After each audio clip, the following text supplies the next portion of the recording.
कहानी की शुरुआत होती है स्पेन की एक बेहद खतरनाक जेल से, जहां कैदियों के ऊपर बहुत अत्याचार किए जाते थे, जैसे वो तो इंसान ही ना हो। लेकिन एक दिन इस सिस्टम के खिलाफ कैदियों के लीडर मेलामेंडर और उसके लोगों ने बगावत शुरू कर दी। इस सब के बीच ओलिवर नाम का एक नया गार्ड जेल में आया। उसकी ड्यूटी तो वैसे अगले दिन से शुरू होनी थी, लेकिन अपने सीनियर्स को इम्प्रेस करने के चक्कर में वो एक दिन पहले ही आ गया जेल में। उसे क्या पता था कि ये पहला दिन ही उसके लिए मौत का दरवाजा बन जाएगा। जब मेलामेंडर ने गार्ड के हाथों में चाबियां देखी, उसी पल छत का एक बड़ा हिस्सा गिर गया और सीधा ओलिवर के सर पर जा लगा। मेलामेंडर ने अपने मुंह में छुपी एक पतली स्टील वायर का इस्तेमाल करके बिना आवाज किए अपनी हथकड़ी खोल ली थी। फिर उसने गार्ड को उकसाया और जैसे ही गार्ड उसके पास आया तो उसने हथकड़ी की मदद से गार्ड का दम घोट दिया। ओलिवर के साथ एक और गार्ड था जो तुरंत उसे खींचकर एक खाली सेल में ले गया, सेल 211। लेकिन अब तक ओलिवर बेहोश हो गया था। इतने में इस बगावत ने खतरनाक मोड़ ले लिया। कैदियों ने लॉक तोड़ दिए, कॉरिडोर पर कब्जा कर लिया, साथ ही हर तरफ आग झुलस रही थी। पूरी जेल आतंक में डूब गई। ओलिवर का कलीग सोच रहा था कि उसे वक्त रहते बाहर ले जाए या नहीं, लेकिन उसके साथ वाले गार्ड ने कहा कि अगर इसको लेकर भागेंगे ना तो दोनों पकड़े जाएंगे और ये कैदी इतना मारेंगे, हमें इतना मारेंगे, मर जाएंगे हम लोग। इसलिए उन्होंने ओलिवर को वहीं छोड़ दिया। ओलिवर बेहोशी की हालत में था, लेकिन जेल के अंदर हर तरफ से सिर्फ चीखें, मारपीट और तोड़ फोड़ की आवाज आ रही थी। जेल का डायरेक्टर सीसीटीवी से सब कुछ देख रहा था, पर वो भी क्या करे, उसे समझ नहीं आ रहा था। अब वो सिर्फ देखकर समझने की कोशिश कर रहा था कि आखिर मेलामेंडर सच में चाहता क्या है। थोड़ी देर बाद मेलामेंडर का ही एक आदमी ओलिवर तक पहुंचा। उसने देखा एक अनजान शख्स जेल में पड़ा है, तो बिना सोचे समझे ओलिवर को एक जोर का थप्पड़ मारा, जिससे ओलिवर होश में आ गया। लेकिन अभी भी वो कंफ्यूज था। सामने से कैदी ने कुछ सवाल किए, लेकिन जवाब न मिलने पर वो दरवाजे को लॉक करके वहाँ से चला गया। ओलिवर को ये समझने में ज्यादा देर नहीं लगी कि यहाँ तो दंगे छिड़ चुके हैं और वो उनके बीच एक कमरे में फंस चुका है। उसने तुरंत अपने शू लेसेस उतारे, टॉयलेट में डालकर फ्लश कर दिए, फिर अपनी बेल्ट को गद्दे के नीचे छुपा दिया और अपने पर्स को भी टॉयलेट में डाल दिया। ये सब इसलिए कि अगर एक नया कैदी जेल में आता है तो ये चीजें उससे ले ली जाती हैं। वो अपनी शादी की अंगूठी भी निकालने ही वाला था कि तभी सेल का गेट फिर से खुला। इस बार मेलामेंडर का वो आदमी उसे लेने आया था। ओलिवर को सीधे मेलामेंडर के सामने ले जाया गया। ओलिवर ने पूरे कॉन्फिडेंस के साथ एक सिगरेट निकाली और डब्बा वापस कर दिया। फिर शांत अंदाज में कहा कि मैं तो आज ही जेल में आया हूँ और उसके सर पे ये चोट गार्ड की मार से लगी है। ओलिवर ने बिल्कुल भी टेंशन नहीं दिखाई। मेलामेंडर को शक हुआ क्योंकि उसका चेहरा इतना मासूम सा लग रहा था, मानो उसने कभी मक्खी ना मारी हो आज तक। पर तभी ओलिवर ने अकड़ के जवाब दिया, क्या बे तू जोची है क्या, जो शक्ल देख के सब कुछ बता देगा मेरा अगला पिछला। ये सुनकर मेलामेंडर कुछ सेकंडों के लिए चुप हो गया। ओलिवर की अकड़ ने उसका भरोसा जीत लिया, लेकिन कंफर्म करने के लिए मेलामेंडर ने ओलिवर को उसकी पैंट उतारने को कहा। ओलिवर इस बात से काफी कंफ्यूज हुआ, लेकिन फिर भी उसने मेलामेंडर की बात मान ली। यही पल उसकी जिंदगी को बचाने वाला बना। जेल में किसी कैदी को अंडरवियर पहनने की परमिशन नहीं होती। इत्तेफाक से ओलिवर को वैसे भी चड्डी पहनना पसंद नहीं था। इसके बाद मेलामेंडर का शक खत्म हो गया। अब सभी कैदी जेल में लगे सीसीटीवी कैमरास तोड़ने लगे। ओलिवर जानता था कि अगर सारे कैमरे टूट गए तो उसका तो बाहर से लिंक ही नहीं बचेगा, इसलिए वो जोर से चिल्ला दिया, रुको। सभी लोग उसकी तरफ मुड़ गए। ओलिवर ने कहा कि एक कैमरा छोड़ देना ताकि हम अपनी डिमांड्स को बाहर तक पहुंचा तो पाएं। अगर ये चाहते हो कि जेल के कर्मचारी देख ना पाएं तो कपड़े से ढक दो उसे। मेलामेंडर को उसका ये आइडिया सही लगा। इसके बाद ओलिवर भरोसा जीतने के लिए कैमरास को खुद कवर करने के लिए निकल पड़ा। उसने बहुत धीरे से कैमरा के सामने चढ़कर कपड़ा डाला ताकि कैमरा में अच्छे से उसकी शक्ल दिख जाए और कंट्रोल रूम में मौजूद लोग तुरंत समझ गए कि ये गार्ड उनका ही आदमी है। अब सिर्फ कंट्रोल रूम में मौजूद लोग और ओलिवर ही जानते थे कि वो असल में एक गार्ड है। फिर भी मेलामेंडर को थोड़ा शक तो था। वो ओलिवर को उस गार्ड के पास ले गया जिसके पास चाबियां थी। उससे पूछा गया कि ये वही गार्ड है जिसने तुझे मारा था। ओलिवर और वो दूसरा गार्ड एक दूसरे को देखते ही समझ गए कि अब दोनों की जान का सवाल है, तो दोनों ने एक दूसरे को पहचानने से इनकार कर दिया। लेकिन मेलामेंडर के लोग फिर भी उस गार्ड को पीटने से नहीं रुके। इसी बीच जेल डायरेक्टर ने आखिरकार स्पेशल फोर्सेस से मदद मांगी, जिसके बाद एक स्पेशल फोर्सेस की टीम ने तुरंत जेल के बाहर पहुंचकर अपनी पोजीशंस ले ली। ऊपर से ऑर्डर्स बिल्कुल सिंपल थे, सिर्फ 2 गार्ड्स को बंदी बनाया गया है, कैदियों की कोई मांग नहीं मानी जाएगी, सीधा ऑपरेशन चालू करो और जेल का कंट्रोल वापस लो। लेकिन उसी वक्त एक चौंका देने वाली खबर आई। जेल के अंदर 3 काफी इंपॉर्टेंट पॉलिटिकल कैदी भी थे जिनका अभी तक यहाँ से ट्रांसफर नहीं हुआ था और मीडिया को भी दंगों की खबर मिल चुकी थी। पूरे देश का फोकस अब इस जेल पर था। ये तीनों कैदी बहुत बड़े लीडर्स हैं, अगर इनको कुछ भी हुआ तो बहुत बड़े लेवल पर दंगे भड़क जाएंगे। लेकिन मेलामांडर ने पहले ही इन तीनों को कंट्रोल में ले लिया था। उसने सीसीटीवी के जरिए जेल मैनेजमेंट को ये बता भी दिया।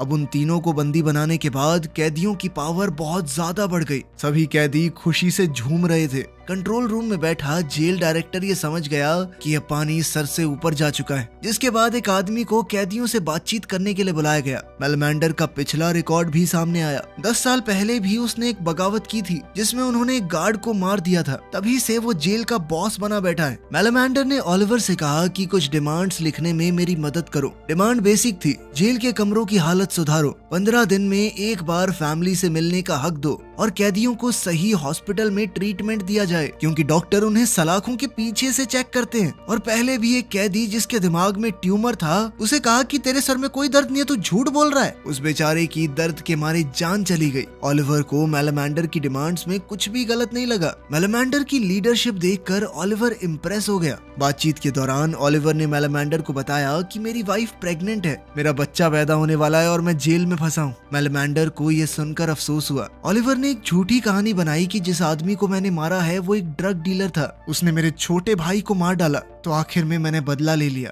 ये बात सुनकर मेलामांडर को उसके लिए और बुरा लगा।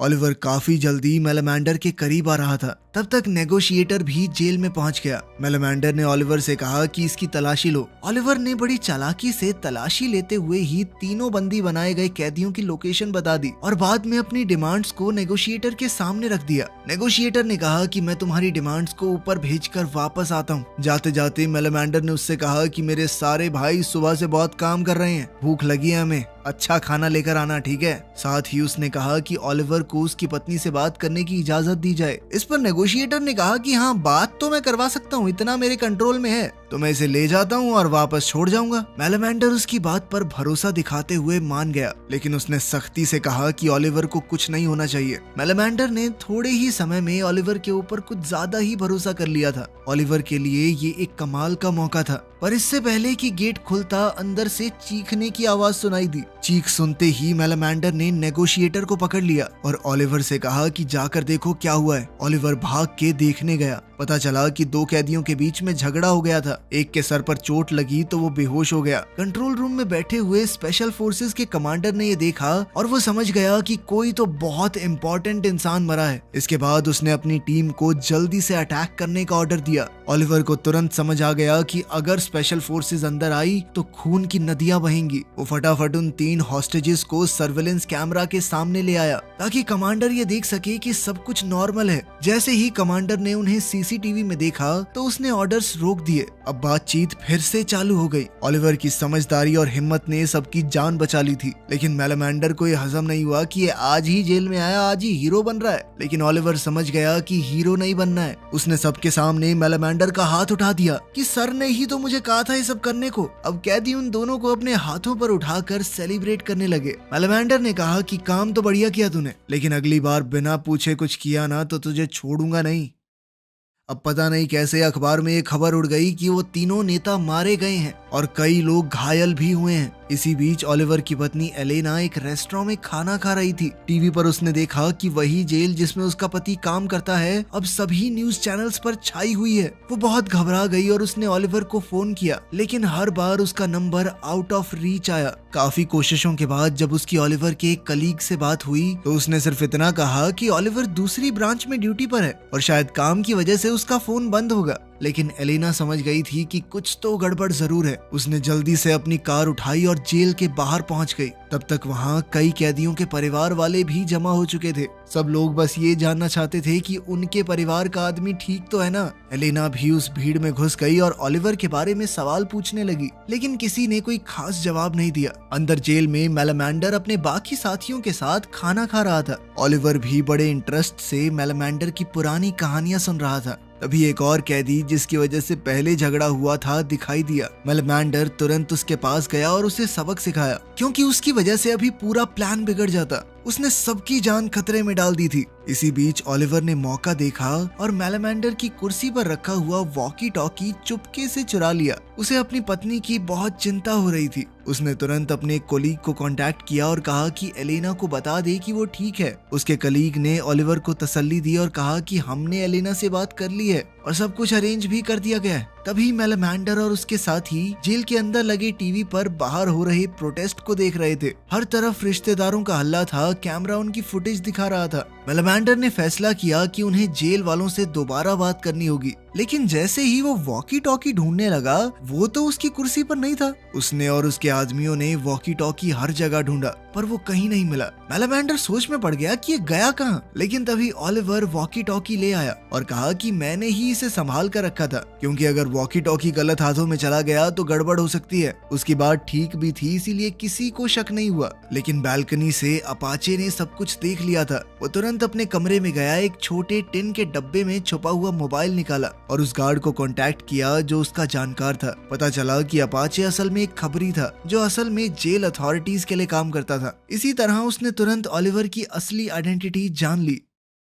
जेल के बाहर लोग और ज्यादा गुस्सा हो रहे थे। कुछ ने तो गार्ड ऑफिस पर पत्थर भी फेंकना शुरू कर दिया। ये देखकर गार्ड यूट्रिला, जो पहले ही गुस्से में था, कंट्रोल खो बैठा। उसने तुरंत एक टीम बनाई जो हाथ में लाठियां लेकर लोगों पर टूट पड़ी। सब पर बिना सोचे समझे मार पड़ने लगी। यहीं पर टीवी स्क्रीन पर ओलिवर ने अपनी पत्नी को देखा, भीड़ में, छोटी सी डरी हुई आंखों के साथ। उसने जल्दी से मेलामेंडर से वॉकी टॉकी मांगा और गुस्से में अपने जेल वाले कलीग से पूछा कि तुमने तो कहा था कि सब कुछ अरेंज कर दिया गया है, तो मेरी पत्नी वहाँ क्या कर रही है? तभी उस कलीग को पता चला कि मीडिया ये सब लाइव कवर कर रही है और कैदी अपने परिवार को टीवी पर देख पा रहे हैं। जेल अथॉरिटीज ने तुरंत एक्शन लिया और पूरी जेल का टीवी सिग्नल काट दिया। इसी बीच प्रोटेस्ट में टेंशन और बढ़ गई। एलेना को अपने पेट में दर्द महसूस हुआ। धीरे धीरे भीड़ में धक्का मुक्की होने लगी। इसी बीच एलेना पर डंडे से वार हुआ और उसे मारने वाला था यूट्रिला। एक वार से एलेना बेचारी जमीन पर गिर पड़ी। मीडिया कैमरा ने ये सब कुछ रिकॉर्ड कर लिया। जेल के अंदर टीवी सिग्नल कट होने से कैदियों का गुस्सा और भड़क गया।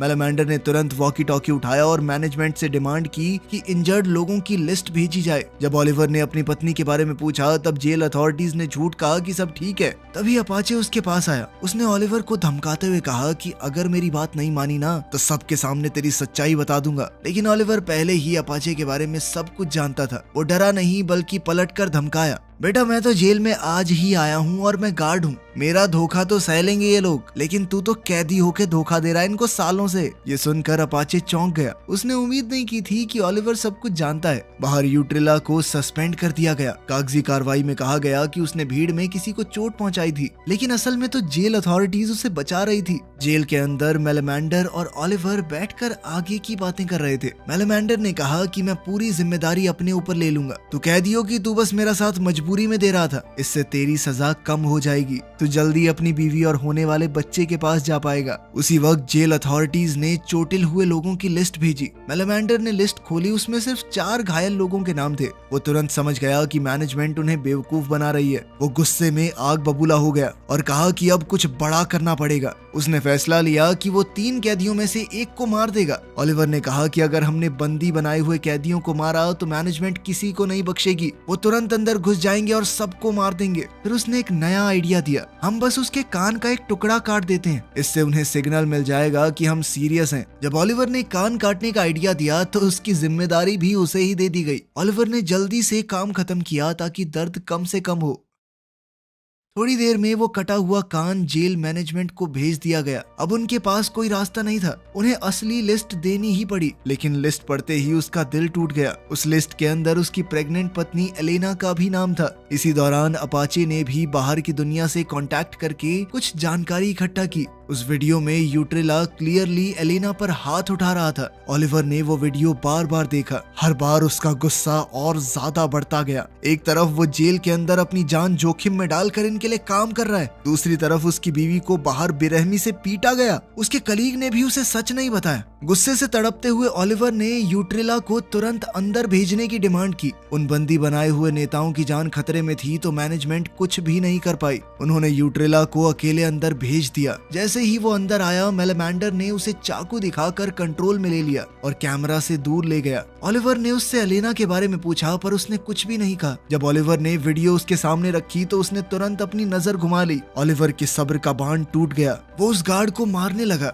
अब वो बिल्कुल पागल सा हो चुका था। ओलिवर ने वॉकी टॉकी उठाया और अपनी बीवी से बात करने की डिमांड की। आखिरकार उसे पूरा सच पता चला। ओलिवर की बीवी और होने वाला बच्चा दोनों मर चुके थे। ये बात सुनते ही ओलिवर पूरी तरह टूट गया। उसने अपना सर मेलेमेंडर के कंधे पर रखा और फूट फूट कर रोने लगा। मेलेमेंडर ने तुरंत ऑर्डर दिया कि सब इस गार्ड को मिलकर पीटेंगे, लेकिन तभी उस गार्ड ने गुस्से में ओलिवर की असलियत सबके सामने बोल दी कि तुम क्या इतने परेशान हो रहे हो, ये साला जेल का गार्ड है। सभी कैदी एकदम शॉक हो गए, लेकिन ओलिवर को अब किसी बात से फर्क नहीं पड़ता था। उसके लिए अब सिर्फ एक चीज जरूरी थी, बदला। उसने सबके सामने यूट्रेला को मार दिया। अपनी बीवी और होने वाले बच्चे को खोकर उसकी जीने की इच्छा ही खत्म हो गई थी। फिर वो चुपचाप सेल 211 में गया। उसने अपनी छुपी हुई बेल्ट निकाली और कुछ गलत करने की सोची, लेकिन वो तो मर भी नहीं पाया। जब उसकी आंखें खुली तो उसने दीवार पर लिखा हुआ पढ़ा कि एक बूढ़ा आदमी सरदर्द से मर गया। ये उससे पहले वाले कैदी ने लिखा था। ओलिवर को महसूस हुआ कि उस कैदी का दर्द अब उसका दर्द बन चुका है। उसने अपनी पुरानी पहचान वहीं छोड़ दी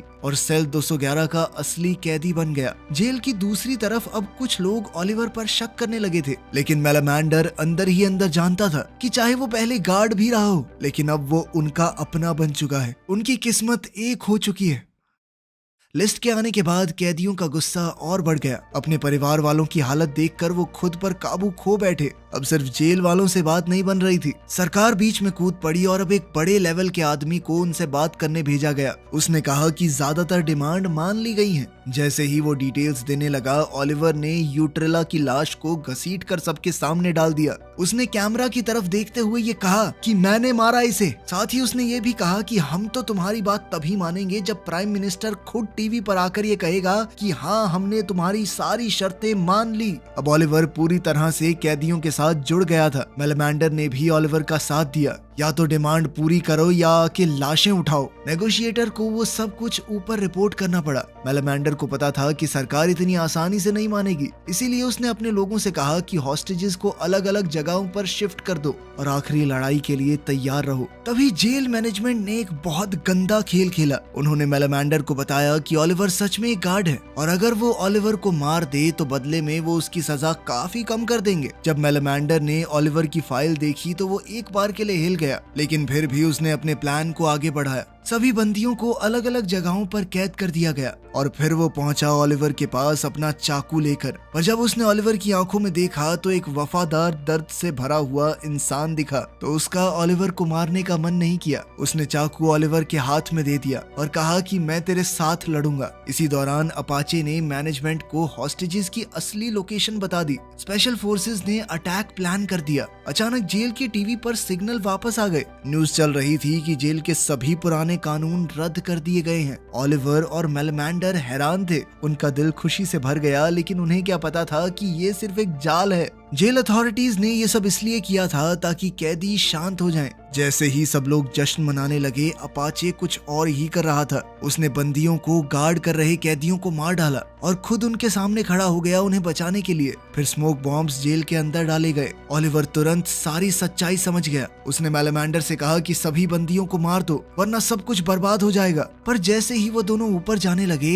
किसी ने नेल गन से ओलिवर के ऊपर हमला कर दिया। मेलेमेंडर उसके पास गया, लेकिन घाव इतना गहरा था कि कुछ नहीं हो सकता था। अपाचे ने चीख कर सबको कहा कि दोनों लीडर मर गए। ये सुनकर सभी कैदियों ने हथियार डाल दिए। मेलेमेंडर ये सब देखकर भी चुप खड़ा रहा। सब कुछ उसकी आंखों के सामने खत्म हो गया। उसने अपने आंसू पोंछे ही थे कि अपाचे ने उसे पीछे से गोली मार दी। मेलेमेंडर गिरा, लेकिन बदला लेने की कोशिश की। तब तक अपाचे ने एक और गोली दाग दी। और वो जमीन पर गिर गया। स्पेशल फोर्सेस ने आसानी से जेल पर कंट्रोल वापस ले लिया। ओलिवर भी दर्द से करहाता हुआ मर गया। सब कुछ खत्म होने के बाद ओलिवर का कलीग उसकी लाश पहचानने आया। शर्मिंदा होकर उसने सेल 211 का दरवाजा खोला। वहाँ एक अंगूठी रखी थी। ओलिवर एक ईमानदार और अच्छा इंसान था, लेकिन समाज ने वो हर चीज उससे छीन ली और आखिर में उसने गार्ड बनकर जीने की बजाय एक कैदी की तरह मरना पसंद किया। वीडियो पसंद आई तो लाइक कर देना, चैनल को सब्सक्राइब कर लेना। मिलते हैं अगली वीडियो में।